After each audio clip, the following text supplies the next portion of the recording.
everyone, it's Sharana from Pay Your Weight, and today I'm going to be reviewing the Netflix film The Perfection, but this time we are talking spoilers. So you have not watched The Perfection yet.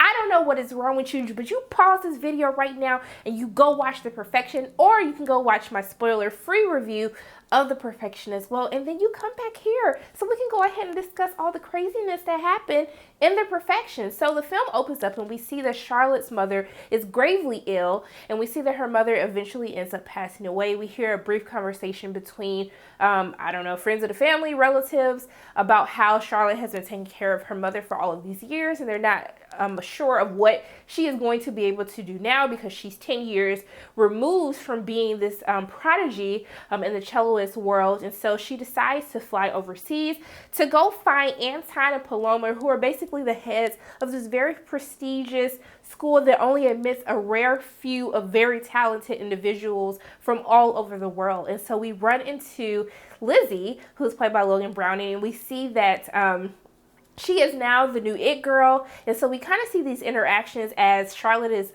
being reintroduced to this world. She's meeting Anton and Paloma as he introduces her to some of the other teachers, a part of the school, which we find out what their affiliation is now towards the end. And then also too, we see this nice little friendship grow between Charlotte and Lizzie. So at first I was like, is she gonna start with the antics, the craziness, like at the beginning when she first meets them, as they're basically judging this competition for one young student who will get a full ride into the prestigious academy in Boston, I believe. So we kind of see the two there having this conversation, this kind of steamy conversation. I was like, love it, girl. Like, you got me all hot and stuff, like whispering in her ear and stuff.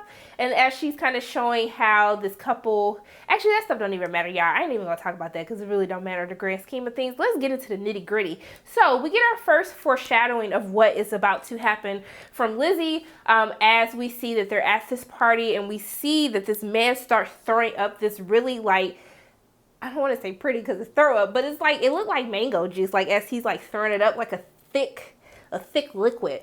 And so they're like, there's this crazy bug that's going around. So I was like, yo, like, is it about to be like the zombie apocalypse? It's about to be all these crazy people like throwing up and it just takes over the world, and Charlotte has something to do with it? No, it didn't, but that's where my mind wandered when I first saw it. And so then we see the two girls after they had a little steamy conversation. I was really wondering, like, so don't nobody hear them talking this loud? Y'all not gonna tell them to shut up while these girls are sitting up here trying to play their hearts out for everyone? But that was just me. So then we see that they start hanging out, and then one thing leads to another, and they got their groove on. They slept together that night, had a nice little time, and I was like, oh, so she's gonna like seduce her and then basically like torment her.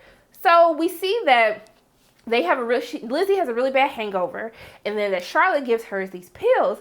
And I was like, girl, like, I know, maybe she needed a Motrin 800 or something, but that don't look right. It look like that's something else, girl. You shouldn't take that. This is why when I travel, I have my own medicine every single time, because you can't be trusting what people give you. So we see that Lizzie is starting to become very ill as they're kind of going on this day tour, because Lizzie is taking a break. She wants Charlotte to come with her because I guess Charlotte put it on her real good that she wants her to embark on this vacation after one day. I don't even know if it's been a full 24 hours of them knowing one another. That's probably your first mistake, Lizzie. So she's like just ill. Charlotte's like, girl, you sure you don't want to stay back at the hotel? And I was like, yeah, girl, you probably want to get you some rest because you don't look good. So she's on this bus, this raggedy looking bus. I don't know why they chose that bus, if that was the only way they can get to where they were going. So they're on a bus traveling to the next city, and Lizzie just don't look right. She like chugged the hell out of that bottle. She said her throat is just so dry, it hurts. She just hot. She seems like she has a fever. And I really felt like you should have told her, girl, get off that bus. But we find out she starts puking on a bus. And while everybody's looking at her crazy, I was just like, I would have been right there with them. Girl, you sit up here throwing up on this bus. It probably stink and stuff. We're all confined. Like, kick this girl off the bus. I know, Sharana, you have no heart. Sometimes I don't. Sometimes I do. But in this moment, y'all know that y'all would have did the same thing and kicked her off the bus. So this girl is like throwing up, basically trying to like harm herself, hitting her head like on the wall. She says she sees bugs crawling in her skin. And then we get another clue when Charlotte is on her phone. I'm thinking she's looking up symptoms to see what the hell is wrong with her, but she looks up like a tourniquet. And I was just like, girl, what you looking at for? This girl sitting up here throwing up.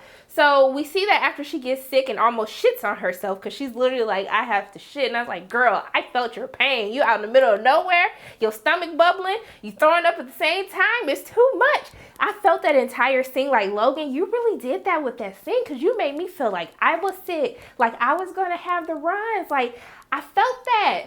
And so they end up kicking her off the bus. And when she throws up, she's like, oh my God, there's bugs. And I was like, bruh.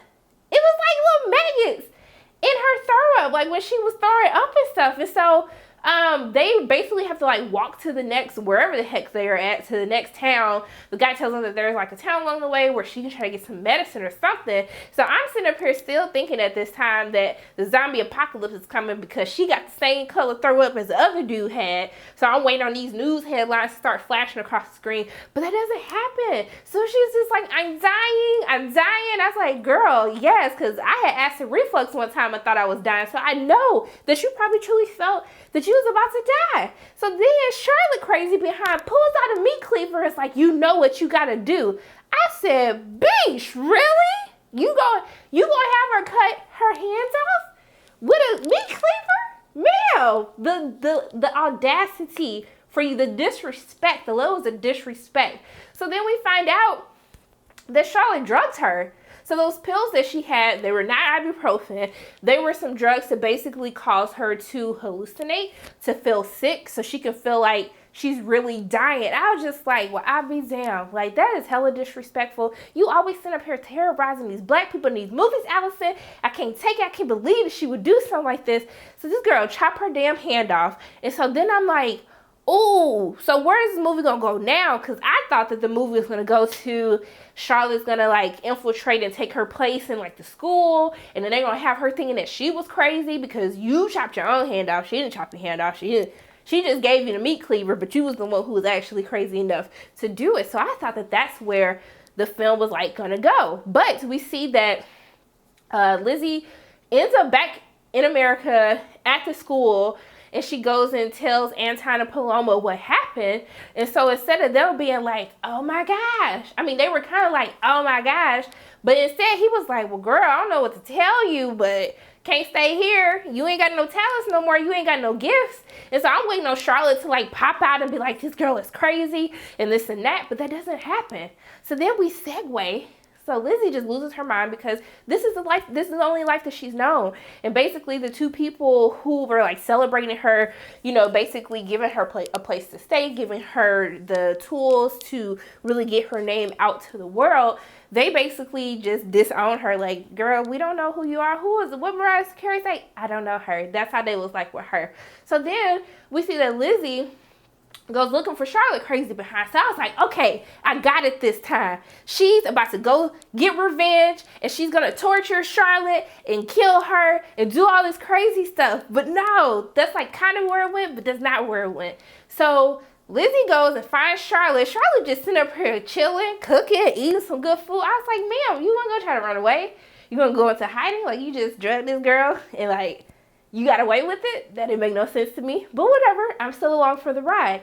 So we see that Lizzie finds her, and I was like, beat her ass. Beat her ass. Because she deserved every single minute of that ass whooping that she had promised to her.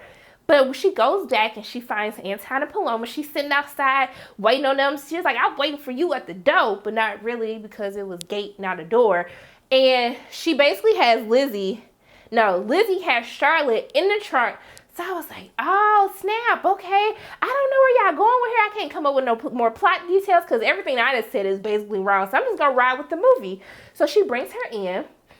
And then basically Charlotte's having this discussion with Anton. And then, like, plot twist, Charlotte was trying to save Lizzie because Anton and all the people in the school, they was like molesting and raping and torturing these young women. And I was like, bruh, I didn't see that. I guess I could have saw that because they were like a little creepily too close to like how these people just leaving their kids with them and they just not around their parents or anything.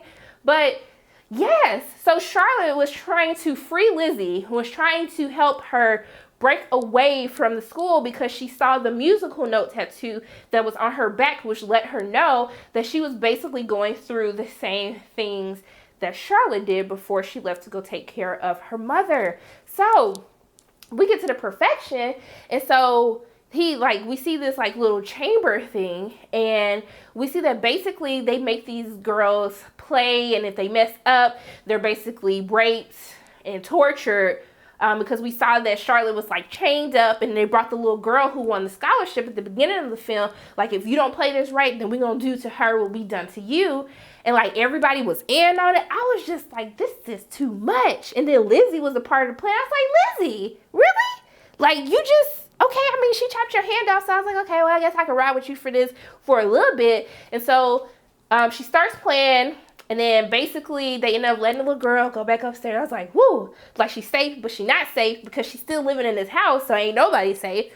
And so then we see that another plot twist, Lizzie and Charlotte was in on the whole, this was their idea, well, not her getting her hand chopped off, because she was still pissed off about her hand getting chopped off, but she realized that Charlotte was trying to save her, so they ended up poisoning them in the drinks. They start throwing up as they was about to, actually the part that really grossed me out is when she like took her nub and was about to like shove it up inside. Yeah, ew, ugh. It was too much. I was like, girl, don't do it. Please don't do it, girl. Don't do it. I can't take it. That scene was too much. I was just like, because they had her like arms and legs spread. I was just like, this is the imagery that I did not need. But I understand why you had to do it for us to truly understand what was happening. But it was too much. I would have took the throw up from the bus scene over this scene. Because when she was just, oh, I'm sorry, I can't even talk about it. Let me just fast forward, okay? So then they start throwing up. And so then they go upstairs and they try to find Anton. They kill Paloma. And so then they start fighting each other. Anton get the jump on, I don't think it was Charlotte. When he dug that knife, and you saw, I was just like, Lord, this is too much gore. I wasn't expecting all this gore and this violence. But they fighting back and forth, and I'm just like, girl, go. Charlotte then passed out. I'm like, girl, wake up. Go help Lizzie. And then we get to the end, they basically ended up not killing him. They stabbed him. And then we see this imagery of them playing their duet together. So Charlotte's holding a little thing, holding a cello. And then Lizzie is doing the little cello thing with her one good hand. They're playing together. And then we see Anton. They didn't chop out these men's arms. They didn't chopped off his legs. Did they chop off his wee-wee? I don't know if they chopped off his wee-wee. But if they did, they were totally justified in that. And so they left him alive. He just sitting here with his nubs and everything, like, just moving. You could see, like, the little nerves and stuff. Oh, it was so gross. I could still see that scene in my head, like, literally right now. And so then the movie, it just ends. And I was just like, well, I'd be damned. That was a crazy movie, okay? That's why, but you know what? I enjoyed it. I thought that they did a very great job. I loved all of the twists and turns as we just keep getting all of these shocking developments. Like, you think you know the movie at one time, you don't know the movie because something else happened. I'm thinking the zombie apocalypse is about to happen. But really, this fool just sitting up here just torturing and, like, raping young women, and he had to go. But I guess, like, I just felt like, why y'all didn't kill him? Y'all could at least just torture him every day, like reattach his limbs, then detach them again after it healed. That's some stuff I would have did. But I felt like him just sitting here enjoying and y'all playing the music and stuff like that. Like, did nobody call the police? What happened to the kids? I need to know answers. How did nobody get caught for this? How is nobody in jail for this? Because it's been happening for years on years on years, because he talks about how, Anton talks about how his dad or his grandfather, like, kind of started this school. So, like, this has been happening for a really long time. So I was just like, how were y'all getting away with it? What was the significant, like, why was the guy in the beginning of the movie, why was he throwing up? Was he in on it? Was he sending people from there to the school, and that's why she poisoned him? Did Charlotte even poison him? I don't know, but I still need a couple of more answers solved. But I enjoyed this film. So I just had to get my thoughts about these little spoilers, and I thought everybody did a really great job. And if you guys haven't watched it, why y'all watching this video at this point? I didn't spoil the whole movie, but I still think you should go see it for yourself. So those are my spoiler thoughts on The Perfection. Okay, as always, my name is Sharona from Pay Your Weight, and if you like what you saw today, make sure you hit the like button, hit subscribe, share this video with your friends, and make sure you hit that notification bell. And I love you guys 3000. I'll see you soon.